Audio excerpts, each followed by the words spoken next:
Bismillahirrahmanirrahim. Assalamu alaikum students. Today we are going to discuss the topic that is inheritance.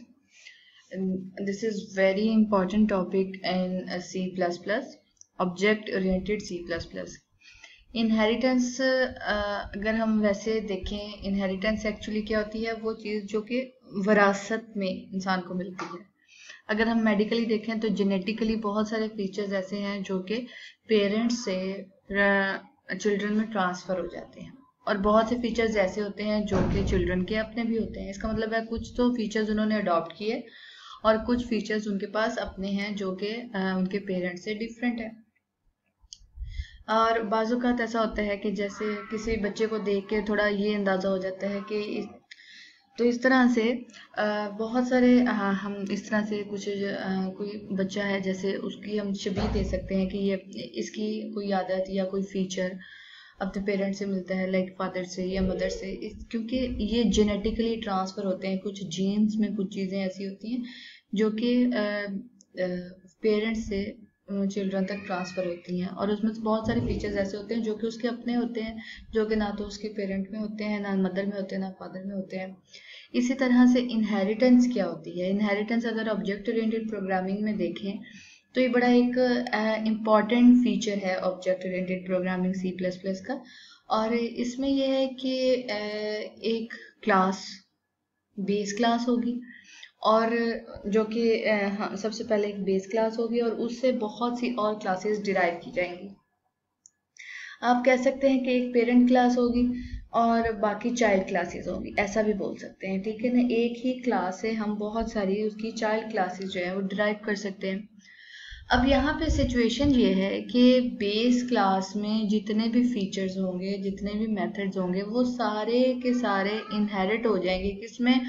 Derive classes में, ठीक है। Derive class में तो सारे के सारे फीचर्स आ जाएंगे, लेकिन डिराइव क्लासेस के अपने भी फीचर्स होंगे। इसी तरह से जैसे मैंने आपको पेरेंट चाइल्ड की एक एग्जांपल दी, तो बहुत सारे फीचर्स ऐसे होंगे जो पेरेंट्स के हमारे केस में सारे फीचर्स नहीं आते, ठीक है। लेकिन ऑब्जेक्ट ओरिएंटेड प्रोग्रामिंग के केस में जो बेस क्लास के जितने भी फीचर्स होंगे वो सारे के सारे ट्रांसफ़र हो जाएंगे डिराइव क्लास में, और उसके अलावा कुछ उसके अपने न्यू फीचर्स भी होंगे। So in inheritance, there will be two types of classes. One will be the base class, or you can say the parent class, and the second one is the child class, or you can say the derived class. ठीक है। Parent से जो base class से जो class derive की जाएगी उसको derive class भी बोलेंगे, या फिर हम उसको चाइल्ड क्लास भी बोल सकते हैं। और डिराइव क्लास में सारे के सारे फीचर्स बेस क्लास के तो होंगे ही, लेकिन साथ में उसके कुछ अपने फीचर्स भी होंगे। और अब हमें इनहेरिटेंस यूज़ क्यों करनी चाहिए, इसकी एक एग्जांपल देखते हैं। सपोज एक गेम है जिसमें आपको 3 कैरेक्टर्स चाहिए, एक मैथ्स टीचर हो, उसमें एक फुटबॉलर हो और एक बिजनेसमैन। एक ऐसी गेम है जिसमें 3 कैरेक्टर्स हैं और उन तीनों में आपके पास मैथ्स टीचर है, फुटबॉलर है और बिजनेसमैन है। अब क्या है, एक चीज इन तीनों में कॉमन है कि तीनों पर्सन्स हैं, इंसान हैं, तीनों पर्सन्स हैं। They can walk and talk, वो चल भी सकते हैं और बात भी कर सकते हैं। एक टीचर भी एक पर्सन है, एक फुटबॉलर भी एक पर्सन है और एक बिजनेसमैन भी एक पर्सन है, और उनके अपने भी कुछ स्पेशल स्किल्स हैं। अब देखें, मैथ टीचर जो है वो मैथ पढ़ा सकता है, उसका फीचर है ये कि वो मैथ पढ़ा सकता है। और जो कि ज़रूरी नहीं कि बिजनेसमैन भी पढ़ा सकता हो या फुटबॉलर भी पढ़ा सकता हो, ये उसकी स्पेशलिटी है। वॉक एंड टॉक इन सबके पास ये फीचर है, लेकिन maths teacher can teach maths, footballer can play football, footballer जो है वो फुटबॉल प्ले कर सकता है, businessman can run a business, वो बिजनेस रन कर सकता है। ये उनकी वो स्पेशलिटी है जो कि एक दूसरे से उनको डिफ्रेंशिएट करती है। कुछ ऐसे फीचर्स हैं जो कि उन सब में कॉमन हैं, और कुछ ऐसे फीचर्स हैं जो एक दूसरे से उनको डिफ्रेंशिएट करते हैं। वो फीचर्स जो उन सब में कॉमन हैं वो है वॉक एंड टॉक, और वो फीचर्स जो उनको एक दूसरे से अलग करते हैं उनका प्रोफेशन है। लाइक मैथ्स टीचर मैथ्स पढ़ा सकता है, फुटबॉलर फुटबॉल खेल सकता है और बिजनेसमैन बिजनेस रन कर सकता है। तो हम इस तरह से कर सकते हैं कि हम 3 डिफरेंट क्लासेस बनाएं जिसमें वॉक टॉक हो और उनका स्पेशल स्किल भी हो, ठीक है, अब हमें 3 क्लासेस हम बना लें, एक मैथ्स टीचर की बना लें, एक बिजनेसमैन की बना लें और एक फुटबॉलर की बना लें।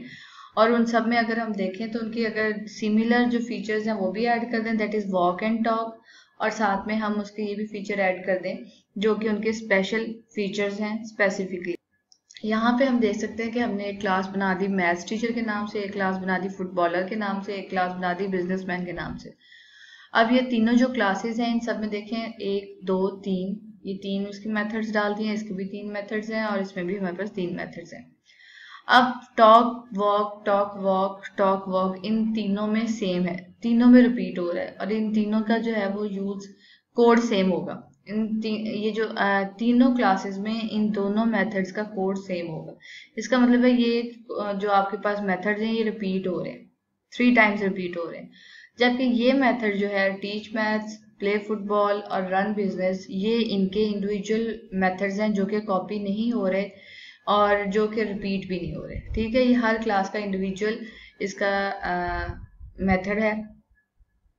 अब हम इसी में अगर एक न्यू फीचर ऐड करना चाहें लाइक ईट का अगर हम फीचर ऐड करना चाहें इन तीनों क्लासेस में, तो अभी तो हमारे पास क्लासेस कम है, 3 है, हो सकता है इजीली हो जाए। लेकिन अगर हम ईट को इधर भी पुट करेंगे यहाँ भी और यहाँ भी, तो हो सकता है कहीं पे हमें इस मेथड को इंडल्ज करना या फिर प्लेस करना या कॉपी करना ही भूल जाए। ठीक है, ये तो इसकी वजह से एरर आ सकता है, डुप्लीकेशन ऑफ कोड्स की वजह से एरर्स आ सकते हैं। लिहाजा 3 जगह पे वैल्यूज प्लेस करने की बजाय हम कुछ ऐसा सोल्यूशन ढूंढें कि जो सिमिलर फीचर्स हैं उनको किसी एक क्लास में रख दिया जाए और जब भी डिफरेंट क्लासेस को उन फीचर्स की ज़रूरत हो, उन सारे के सारे फीचर्स की ज़रूरत हो, तो वो उन्हीं उस क्लास से उसको इनहेरिट कर लें। अब यहाँ पे रीज़न क्या है कि वो फीचर्स जो कि मैथ्स टीचर में भी हैं, प्ले फुटबॉलर में भी हैं, बिजनेसमैन में भी है, उन सारे फीचर्स को इकट्ठा करें और उसकी एक क्लास बना दें ताकि वो हर क्लास में अलग-अलग नज़र ना आए और उसके बाद उसको इनहेरिट करवा दिया जाए इन क्लासेस के थ्रू। तो इस तरह से बहुत आसानी हो जाएगी काम की। फॉर एग्जांपल हम कहते हैं कि अगर एक पर्सन क्लास बना दी जाए और उसके बेसिक फीचर्स हम टॉक, वॉक, ईट और स्लीप रख दें और उसके बाद उसके जो स्पेशल स्किल्स हैं वो ऐड कर दिए जाएं उसकी जो इनहेरिटेड क्लासेस हैं, तो फिर इजीली इनहेरिटेंस डेमोन्स्ट्रेट की जा सकती है। तो ये काम जो है ये इनहेरिटेंस से किया जा सकता है। आप देख सकते हैं कि जो फीचर्स सिमिलर थे वो सारे के सारे हमने डाल दिए क्लास पर्सन में। ठीक है, एक जनरल क्लास बना दी जिसको हम बेस क्लास बोलेंगे, जिसको हम पेरेंट क्लास बोलेंगे। इसमें जो फीचर्स होंगे वो इनहेरिटेड क्लासेस में सब में मौजूद होंगे। ठीक है, वो हमने कैटेगराइज कर दिए। इससे फायदा ये हुआ कि रेपिटेशन ऑफ कोड से बच गए। अगर आपने कुछ इंसर्ट करना है, न्यू ऐड करना है फीचर, तो वो आप इसी पर्सन क्लास में ऐड कर देंगे, आपको डुप्लीकेशन करने की जरूरत नहीं रहेगी। इस तरह से एरर कम से कम आएंगे। आप इस एग्जाम्पल में देखें कि पर्सन हमने एक क्लास बनाई, पर्सन क्लास में क्या हुआ, टॉक, वॉक, ईट, वो काम जो कि जनरली हर यहाँ पे क्लास परफॉर्म कर सकती है वो हमने इसमें प्लेस कर दी है। और जो उनके स्पेसिफिक फीचर्स हैं like maths teachers maths, play football, run business, जो कि वो सब नहीं कर सकते। ठीक है ना, बिजनेस रन सिर्फ बिजनेसमैन कर सकता है, फुटबॉलर सिर्फ फुटबॉल प्ले कर सकता है, मैथ्स टीचर सिर्फ मैथ्स पढ़ा सकता है। लेकिन क्या वो बातें कर सकते हैं? जी। क्या वो चल सकते हैं? जी। क्या वो खा सकते हैं? जी।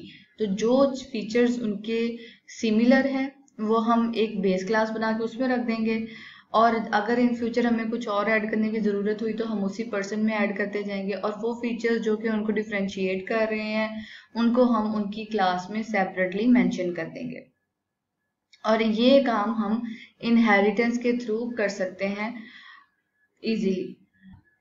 फॉर एग्जाम्पल हम कह सकते हैं कि इनहेरिटेंस जो है वो कोड को क्लीनर, अंडरस्टैंडेबल और एक्सटेंडेबल बनाती है। इनहेरिटेंस की वजह से आपका कोड बड़ा नीट एंड क्लीन होता है, उसको समझना आसान हो जाता है। और एक्सटेंडेबल मतलब उसमें जब चाहें उसमें फीचर्स ऐड कर सकते हैं, तो जब चाहें आप उसमें से फीचर्स रिमूव कर सकते हैं। ये इजी टू एक्सटेंडेबल है। अच्छा जी, अब एक बात जो अहम याद रखने वाली है इनहेरिटेंस में, इनहेरिटेंस शो करती है is are relationship. inheritance provides is our relationship with a base class. base class के साथ अब वो कैसे होती है, like is our relationship अगर तो पूरा हो रहा है तो inheritance होगी, otherwise inheritance नहीं होगी. For example, maths teacher is a person. Yes, ऐसा ही है, maths teacher is a person. This is the base class and this is the derived class. तो इसके दरमियान में रिलेशनशिप ऐसा होना चाहिए कि derived class is a base class. ये चीज, derived class is a base class. Maths teacher is a person. Math teacher क्या है, डिराइव्ड क्लास है. इज अ क्या है, एक रिलेशनशिप है, और पर्सन क्या है, उसकी बेस क्लास है. सो maths teacher is a person. Yes, this is right. Footballer is a person. Footballer क्या है, footballer is a derived class. Derived class is a base class. इसमें देखते हैं फुटबॉलर इज अ पर्सन. जी बिल्कुल सही है. अब हम इस तरह से नहीं कर सकते कि हम कहते हैं कि बिजनेसमैन इज अ बिजनेस. ऐसा नहीं हो सकता. बिजनेसमैन इज अ पर्सन, ये हो सकता है. ठीक है, तो इज आर रिलेशनशिप जो है उसको कंप्लीट करना जरूरी है. फॉर एग्जाम्पल हम एक व्हीकल की एग्जाम्पल ले लेते हैं. एक बेस क्लास है जो कि व्हीकल है, उसमें कुछ जनरल प्रॉपर्टीज उसकी रखी हुई हैं, और उसकी हम दो आगे से जो है व्हीकल की हम बना लेते हैं डिराइव्ड क्लासेस. फॉर एग्जांपल हम एक ट्रक बना लेते हैं और एक कार. ट्रक एंड कार दोनों व्हीकल्स है ना, तो हम कह सकते हैं कितनी डिराइव्ड क्लासेस बनेंगी, 2 डिराइव्ड क्लासेस. एक डिराइव्ड क्लास का नाम हम कार रख लेते हैं और एक का हम ट्रक रख लेते हैं. ठीक है, और अगर हम व्हीकल की बात करें तो व्हीकल में हम उसकी general features like wheels, accelerate, stop, reverse, ये तीनों चारों काम वो कर सकते हैं. और अगर हम बात करें उनके फीचर्स की तो हम कह सकते हैं कि truck carries more weight than the car. ठीक है, ट्रक लगेज कैरियर्स के लिए यूज किया जा सकता है, जबकि कार जो है पैसेंजर्स ट्रांसफर के लिए यूज की जा सकती है. तो उनके अपने अपने फीचर्स हैं. So we can say that car is a vehicle.